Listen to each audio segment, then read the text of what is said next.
안녕하세요. 박혜선입니다. 코딩계를 깨우는 파이썬 동영상 강좌 제10강입니다. 가변 길이 인수와 유효 범위에 대해서 알아보도록 하겠습니다. 책에서는 4장에 해당되는 내용입니다.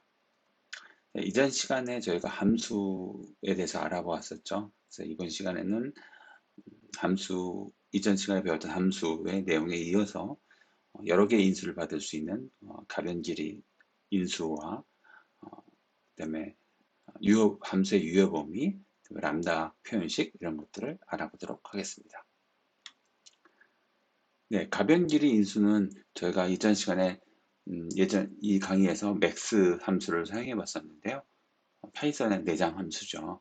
그래서 여기 있는 것처럼 맥스 6, 4 이렇게 쓰면 6과 4 중에 큰 값인 6을 이렇게 판단해 줍니다.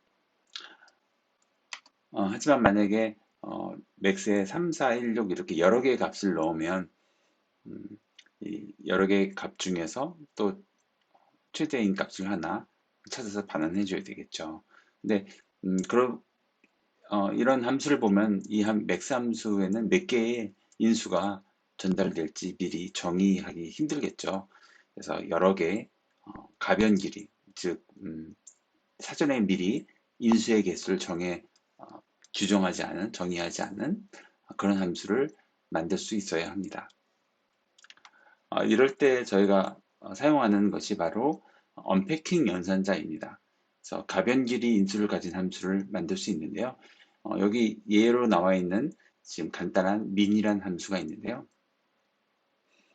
매개 변수의 이름에 args라고 저희가 이름을 썼습니다. 그리고 앞에는 이렇게 별표를 넣었었죠. 그래서 이 별표를 파이썬에서는 여러 용도로 사용하는데요. 이렇게 함수의 정의 부분에 매개 변수 앞에 이렇게 별표를 넣으면 언패킹 연산자로 사용됩니다.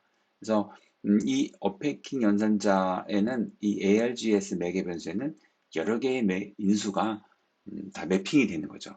지금 이 min 함수는 간단하게 args에 연결된 매핑된 인수들을 하나씩 포문을 반복하면서 모두 토트라는 변수에 더해서 지금 args 매개 변수의 길이로 나누는 어, 연산을 수행합니다. 그래서 args에 만약에 3개의 인수를 넣게 되면 이 len 함수는 3이라는 값을 반환하게 되죠. 그래서 모두 더한 거를 그 개수로 나누기 때문에 평균을 내는 그런 함수가 됩니다.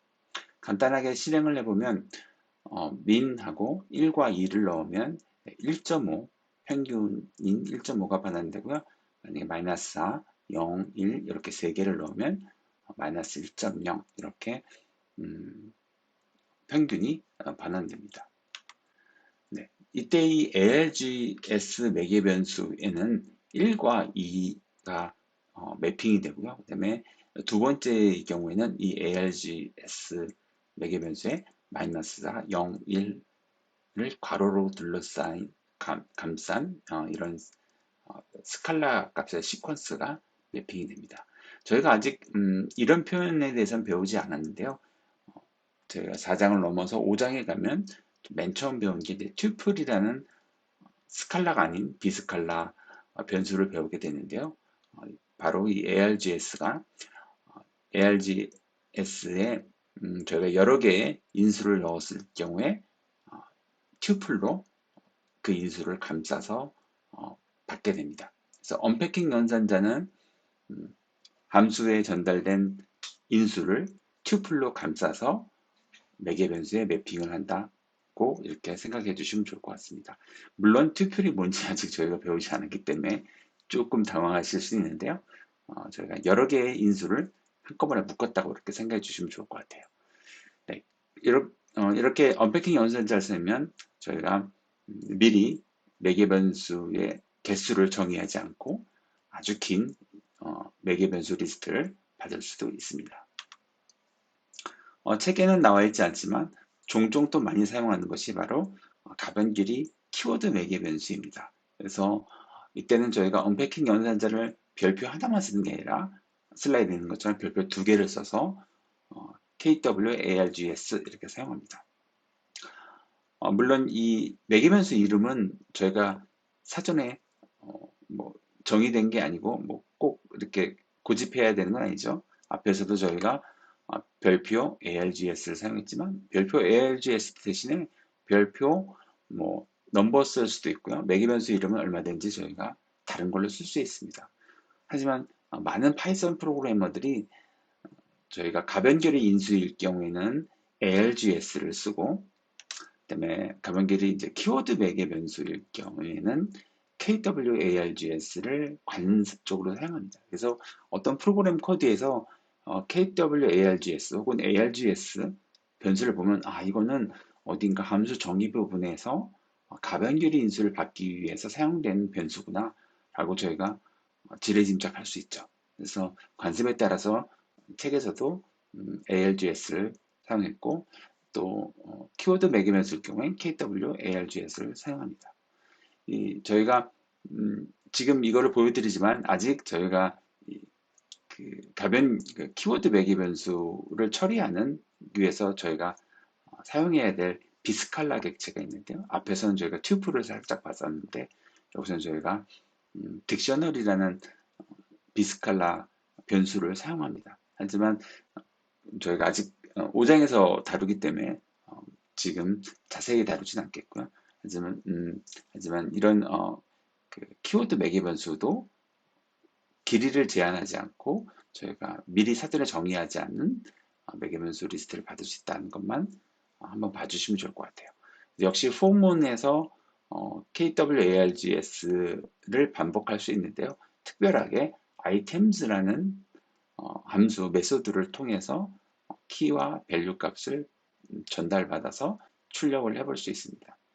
일단 이 print items라는 함수를 사용하는 방법은요. 밑에 나와 있는데 a equal 1, b equal 2 이런 식으로 저희가 함수를 호출할 때 저희가 키워드를 써서 이렇게 인수값을 넘길 수 있었죠. 이전 시간에 저희가 살펴봤듯이 이때 저희가 가변길이 키워드 매개 변수를 사용하면 이 앞에 있는 a 그 키워드 값과 그다음에 뒤에서 전달되는 인수값, 밸류 값을 다 이렇게 전달받아서 이렇게 A1, B2 이렇게 출력할 수 있습니다.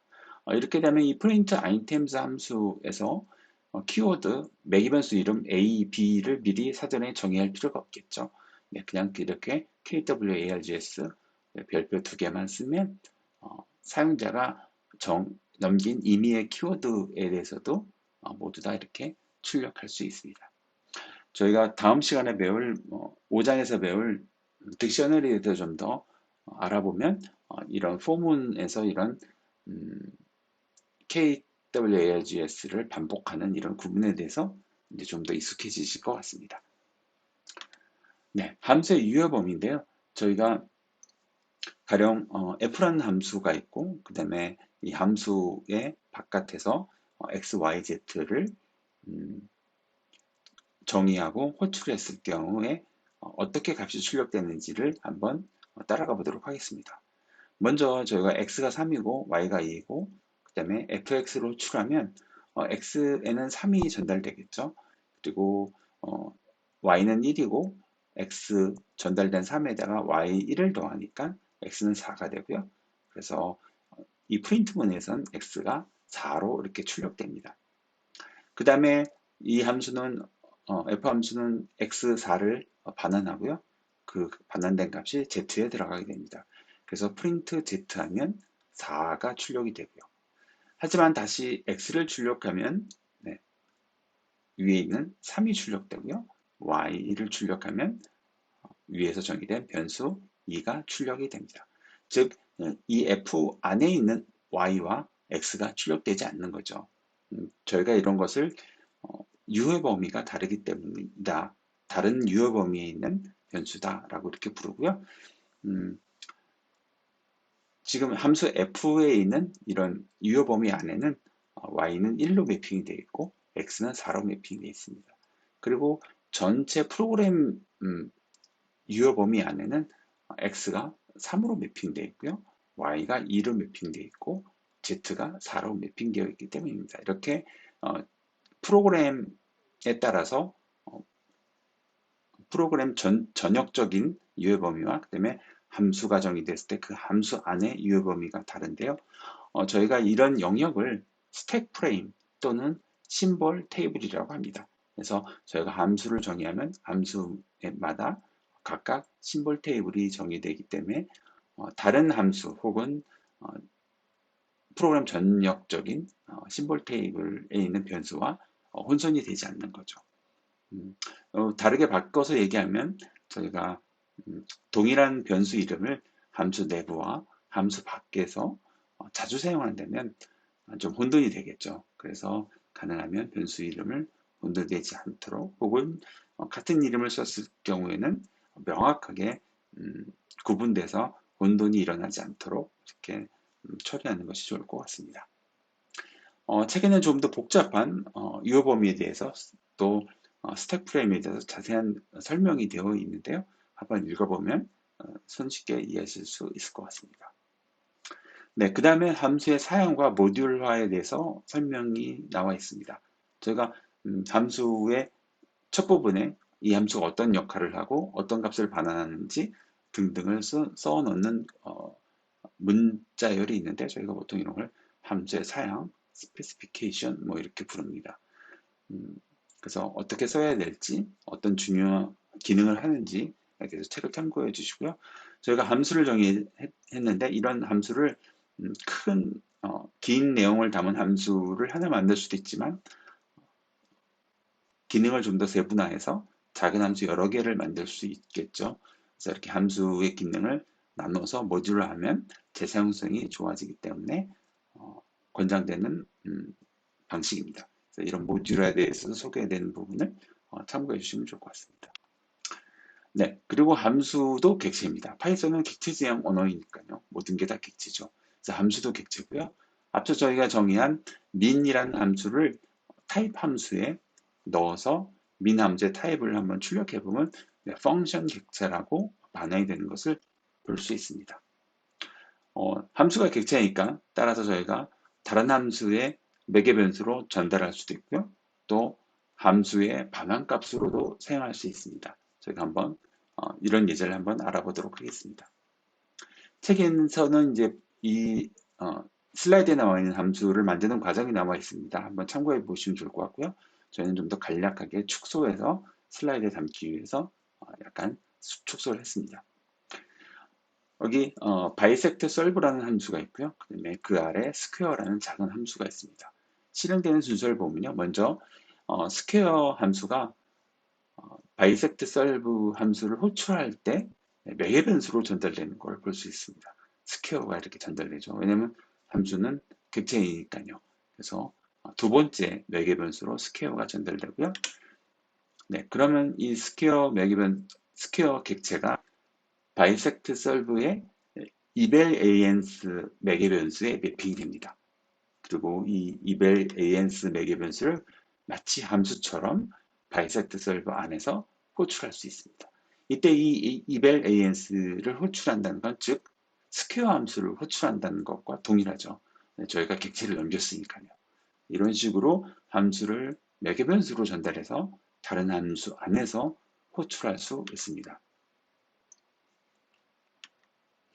네, 이럴 때 자주 사용하는 게 바로 람다 표현식입니다. 저희가 앞에서처럼 스퀘어 함수를 만들어서 함수 객체를 전달할 수 있지만은 함수를 객체적으로 만들고 람다 표현식을 사용해서 이름 없는 함수를 만들 수 있습니다. 그래서 이 변수 시퀀스에 해당되는 게 바로 이 ANS고요. 표현식에 해당되는 것이 바로 리턴문에 있는 ANS 제곱 네, SLS 별표 2의 제곱이죠. 바로 이 표현식에 해당돼서 쓸 수 있습니다. 이 람다 표현식 이런 스퀘어라는 함수 이름을 쓰지 않아도 되기 때문에 이름 없는 함수라고 부르기도 하고요. 또 이 표현식에는 보통 한 줄로 쓰는 것이 권장되기 때문에 한 줄 이상 이렇게 쭉 이어서 쓸 수도 있지만은 굉장히 좀 흔해지겠죠. 그래서 보통 표현 시간은 이렇게 아주 간단한 람다 표현식을 사용할 때는 이렇게 한 줄로 표현할 수 있는 아주 간단한 함수일 경우 많이 사용됩니다. 앞서 저희가 바이젝트 솔브 두 번째 배우면 스퀘어를 객체를 보냈었는데요.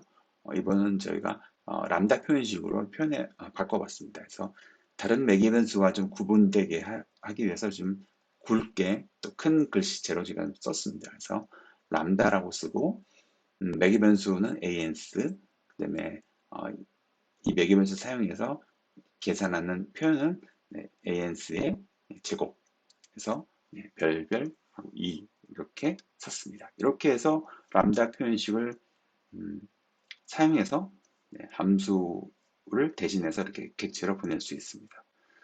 파이썬 프로그래머들은 이 람다 표현식을 굉장히 즐겨 사용합니다. 그래서 아주 간단한 함수일 경우에 함수 이름을 함수 표현식을 사용해서 이런 식으로 함수를 정의하지 않고 간단하게 람다 표현식을 사용하는 경우가 많으니까요. 눈여겨보시면 좋을 것 같습니다. 네, 물론 함수 객체를 반환하는 용도로 사용할 수도 있습니다. 그래서 지금 여기 create eval ans라는 함수를 정했는데요. 이 함수는 사용자에게 제곱할 정수를 입력받습니다. 그래서 가령 2를 입력받으면 2의 제곱을 계산하고 만약에 3을 입력받으면 어떤 수의 세제곱을 계산하고 등 이렇게 제곱할 수를 입력받을 수 있는데요. 그래서 이 파워 변수를 입력받은 값을 파워 변수에 저장하고 이 파워를 사용해서 제곱하는 람다 객체를 만들어서 반환할 수도 있습니다. 예를 들어 제가 create eval ans 함수를 호출한 다음에 키보드로 3을 입력하면 이 eval ans라는 객체는 세제곱하는 함수가 됩니다. 람다 객체가 되는 거죠. 그래서 eval ans에 제가 3을 입력하면 ans에 3이 들어가고 그다음에 이 ans의 파워가 바로 3이 되기 때문에 세제곱해서 값은 27이 반환이 됩니다. 네, 이렇게 저희가 함수는 객체이기 때문에 매개 변수를 이렇게 전달하거나 혹은 어떤 함수의 반환값으로 받아서 함수의 기능을 바꾸어서 조정해서 재사용할 수 있는 이런 유용함이 있습니다. 네, 그 다음에 책에는 마지막에 메소드가 나오는데요. 함수와 굉장히 비슷한 객체입니다. 그래서 매개 변수로 어떤 인수를 전달할 수도 있고 또 어떤 값을 반환할 수도 있는 그런 객체입니다. 하지만 일반적으로 저희가 메서드는 클래스 안에서 사용되는 함수인데요. 그래서 저희가 10장의 클래스를 배울 때 조금 더 자세히 알아보도록 하겠습니다. 네, 이번 시간은 저희가 가변 길이 인수와 또 유효 범위, 또 람다 표현식 등에 대해서 알아보았습니다. 그래서 함수는 객체이기 때문에 매개 변수로 전달할 수도 있고 또 반환값으로 받을 수도 있었죠. 저희가 다음 시간에는 이제 5장으로 넘어가서요. 저희가 지금까지 스칼라 변수만 알아봤는데 이제 비스칼라 변수를 사용해 보도록 하겠습니다. 먼저 튜플과 리스트에 대해서 알아보도록 하겠습니다. 네, 감사합니다.